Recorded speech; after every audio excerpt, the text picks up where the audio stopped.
अरे अगर तुझे बद्दुआ ही देनी है तो हमको क्यों दे रही है? जा, हिम्मत हो तो राज दरबार में महाराज अपनी पत्नी और मंत्री के साथ बैठे हैं। अगर इतनी ही हिम्मत है तो जाकर उनके मुंह पर बद्दुआ देकर दिखा तो जाने। बड़ी आई बद्दुआ देने वाली।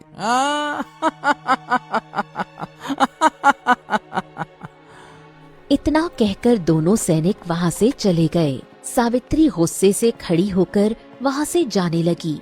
कहाँ जा रही है माँ? मैं राज दरबार जा रही हूँ। कौशल्या फूट फूट कर रोने लगी। इस घटना के कुछ वर्षों बाद सुखी, ओ सुखी, अरे सुखी, तू यहाँ खेत में मेहनत कर रहा है और वहाँ तेरी पत्नी प्रसव पीड़ा से परेशान है। अरे दर्द से तड़प रही है। अच्छा हुआ कि मैं वहाँ से गुजर रहा था, मैंने दाई को भेज दिया। अरे तुम्हें घर पे रहना चाहिए, ये सब छोड़ो, घर भागो भाई। ये सुनते ही सुखदेव चौंक गया और अपना काम छोड़कर सीधे घर की ओर चल पड़ा। सुखदेव जैसे ही घर के दरवाजे पर पहुंचा, दरवाजा खुला और दाई एक सुंदर पुत्र को लेकर बाहर आई। बधाई हो सुखदेव, तुझे सुंदर पुत्र हुआ है। ये सुनकर सुखदेव मुस्कुराने लगा। अरे वाह वाह वाह वाह वाह वाह, आज तो मेरे मन की सारी मुराद पूरी हो गई। अरे रे रे, अरे मेरा लल्ला, देखो तो कैसे मुस्कुरा रहा है। इतना कहकर सुखदेव ने दाई को कुछ धन दिया और अपने पुत्र को गोद में उठा लिया। सुखदेव अपने पुत्र को लेकर सीधा अपनी पत्नी अर्चना के पास पहुंचा। देखो अर्चना, कितना सुंदर पुत्र हुआ है। बिल्कुल आप पर गया है। आंखें बिल्कुल तुम्हारे जैसी हैं। लेकिन अर्चना, मैं इसकी परवरिश बहुत अच्छे से करूंगा। इसे अपनी तरह खेतों में काम करने वाला मजदूर किसान नहीं बनाऊंगा। मैं इसे गुरुकुल में पढ़ने के लिए भेजूंगा। ये बड़ा होकर हमारे परिवार का नाम रोशन करेगा, देखना तुम। अर्चना मुस्कुरा उठी। समय ऐसे ही बीतता गया। अर्जुन अपने पिता सुखदेव और माँ अर्चना की छत्र छाया में बड़ा होने लगा। अर्जुन 10 वर्ष का हो गया। शाम के समय सुखदेव घर लौटा। उसने देखा कि अर्जुन मुंह लटकाए दरवाजे पर बैठा हुआ था। अरे अरे अरे अरे, क्या हुआ बेटा अर्जुन? ये मुंह लटकाए क्यों बैठे हो? क्या बात है? पिताजी, माँ कह रही है कि मुझे गुरुकुल जाना होगा। लेकिन पिताजी, मैं आपको और माँ को छोड़कर कहीं नहीं जाना चाहता। सुखदेव ने अपने पुत्र की ओर ध्यान से देखा। बेटा अर्जुन, मैं चाहता हूँ कि तुम गुरुकुल जाकर शिक्षा ग्रहण करो और हमारे परिवार का नाम रोशन करो। बेटा, मैं तुम्हें अपनी तरह ना एक साधारण किसान नहीं बनाना चाहता। मैं चाहता हूँ तुम बहुत बड़े आदमी बनो। अर्जुन कुछ देर चुप रहा। ठीक है पिताजी, जैसी आपकी आज्ञा।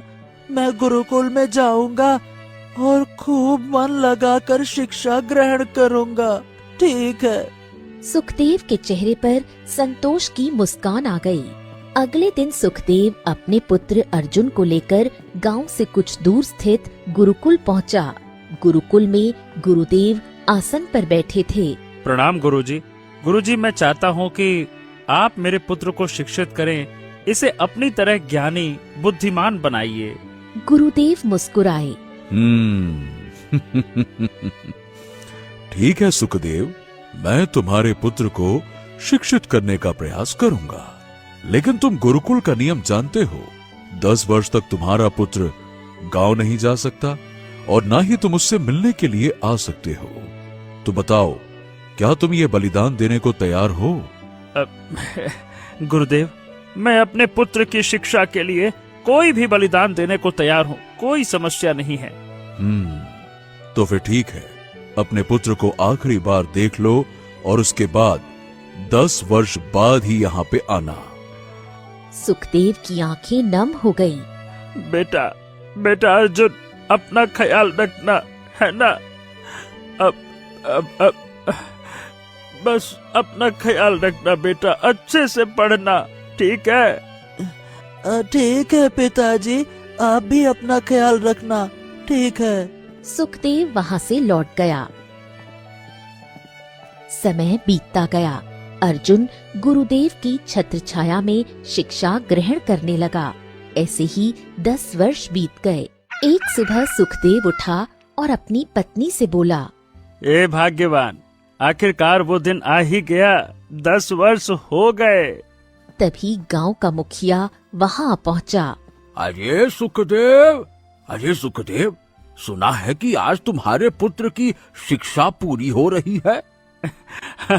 हाँ मुखिया जी, आज हमारे लल्ला की शिक्षा पूरी हो रही है। तो फिर देर किस बात की? चलो जल्दी जाकर अपने पुत्र को गांव लेकर आओ। पूरा गांव उसकी राह देख रहा है। हमारे गांव का पहला बच्चा है जो गुरुकुल से शिक्षा लेकर लौट रहा है।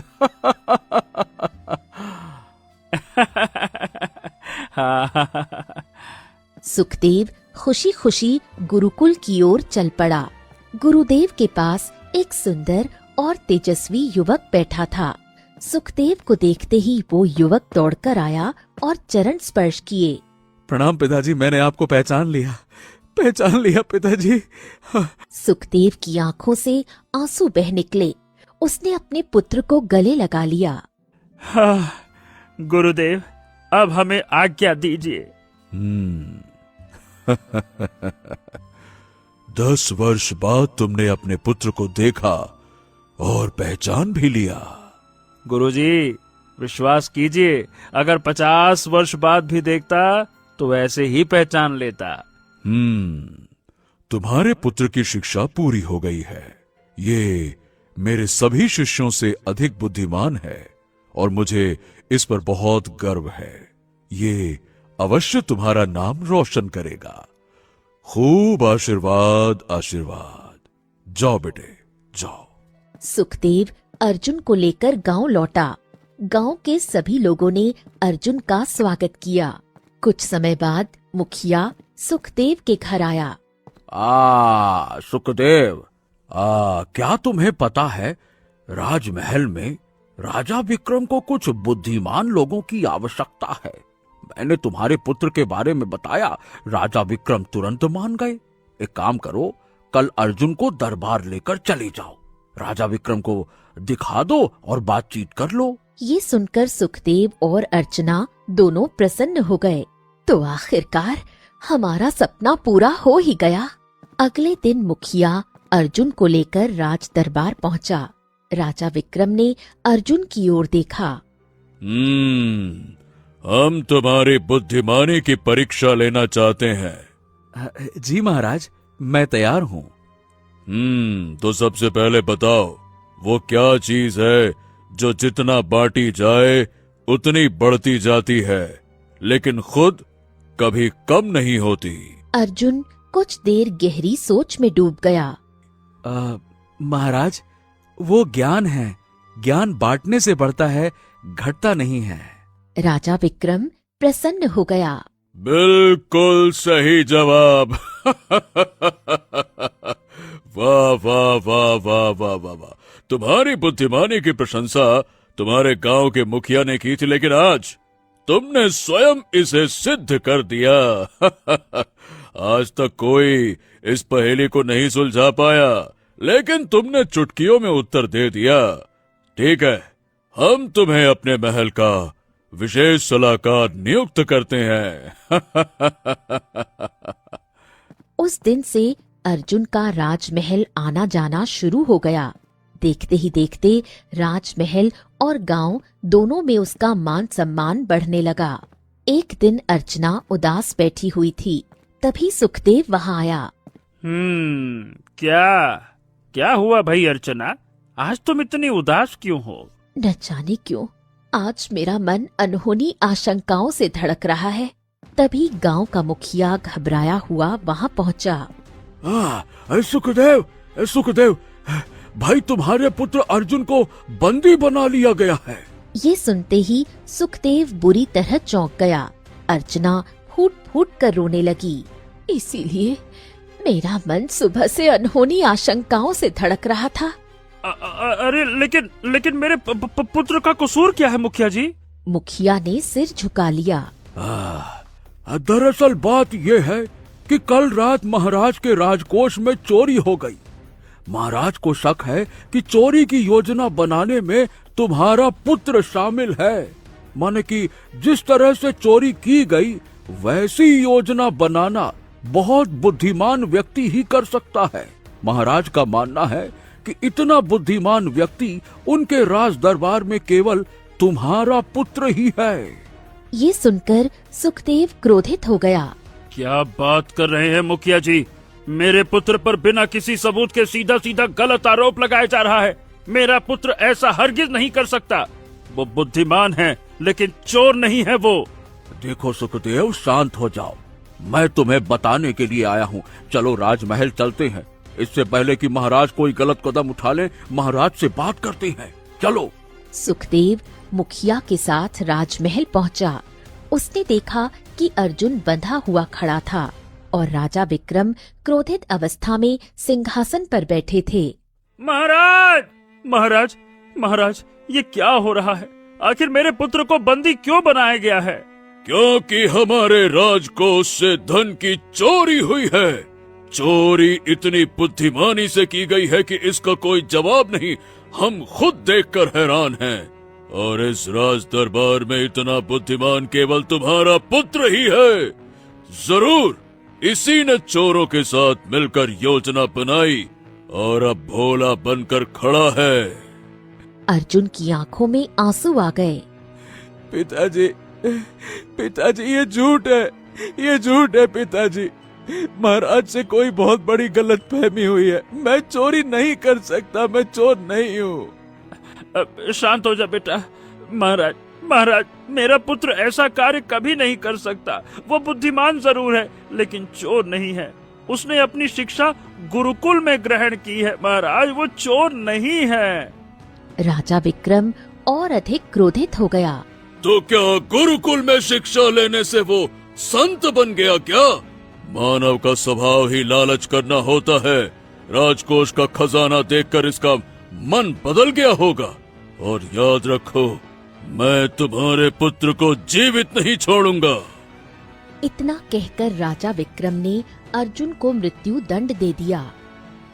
नहीं नहीं नहीं नहीं नहीं नहीं नहीं, नहीं। ये क्या किया महाराज? ये अन्याय है। आपने बिना किसी सबूत के मेरे पुत्र की हत्या कर दी। अर्जुन!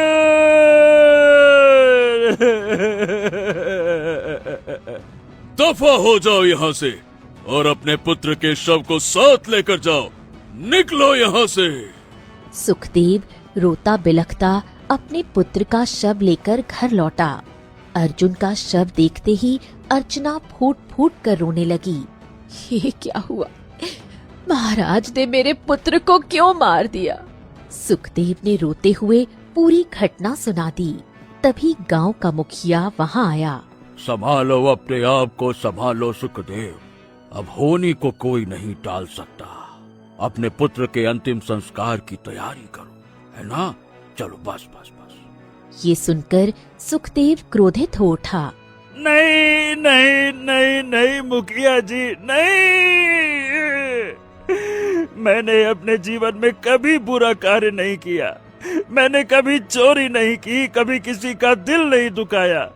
मैंने अपने पुत्र को 10 वर्ष अपने से दूर रखा और उसे अच्छा इंसान बनाया। फिर मेरे साथ ऐसा क्यों हुआ? मेरे पुत्र को उस जुर्म की सजा क्यों दी गई जो उसने किया ही नहीं? मैं अपने पुत्र का अंतिम संस्कार नहीं करूंगा, नहीं करूंगा, नहीं करूंगा। मेरा पुत्र जीवित होगा, जीवित होगा, जीवित होगा। मुखिया चौंक गया। अरे क्या तुम पागल हो गए हो क्या सुखदेव? मरा हुआ मनुष्य कभी भी जीवित नहीं हो सकता। ये क्या फालतू की बात कर रहे हो? सुखदेव की आंखों में पागलपन उतर आया। नहीं नहीं, मेरा पुत्र जीवित होगा, ये देख लेना। मेरा पुत्र जीवित होगा। असंभव, असंभव है। ये तुम कौन से भ्रम में बह गए हो? तुम्हारा दिमाग तो ठीक है। सुखदेव दृढ़ स्वर में बोला, मैं अपने पुत्र को गुरुकुल लेकर जाऊंगा। सुना है कि जिस गुरु ने मेरे पुत्र को शिक्षा दिया है वो दिव्य और चमत्कारी शक्तियों के स्वामी है। मैं उनसे पूछूंगा कि भगवान ने मेरे साथ ऐसा अन्याय क्यों किया। सुखदेव अपने पुत्र का शव लेकर गुरुकुल पहुंचा।